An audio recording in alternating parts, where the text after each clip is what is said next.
kasursur, nandito na tayo sa venue kung saan ginaganap ang RPAC ng dati naming grupo na MMPEG. Kaya kami naman sinusumuntahan namin.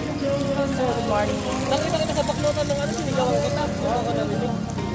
Kailan mo na? Hi. Okay lang. Dito na kami sa aming charity. 30 pesos or 50 pesos per dyan po. Pwede po kayo mamili. Re-register na muna kami dito sa ginaganap na Ride for a Passport. MMPEG. Sticker. Nandito naman yun. Kaya, ambush interview lang po natin. Hello po. Good morning. Kayo po yung pag-ibig. So, pare po ba kayo yung nasa net? So, ano kang pangalan? Members of MBRC, please. Affix your signature here. Saan na po? So, matagal ka na dito. 2 years, pero sobra-sobra. So, ano nangyari sa dito? Ano yung mga nararamdaman ng business niyo? Nagkabukan ko lang. So, anong sabi ng doktor? Ay, matitino pa na.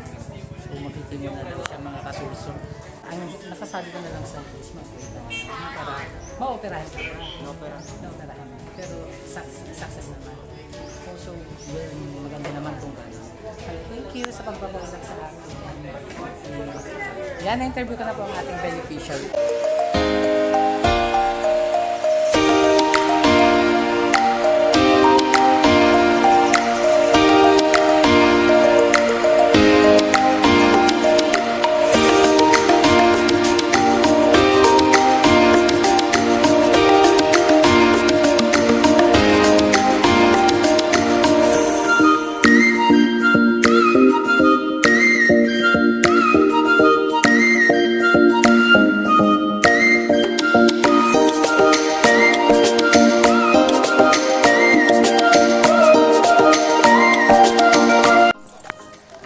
Tapos na po yung charity namin dito sa may MMPEG. Pupunta na kami sa next na charity namin mga kasursur. Kaya hanggang dito na lang po ang aking vlog. Kaya bye-bye!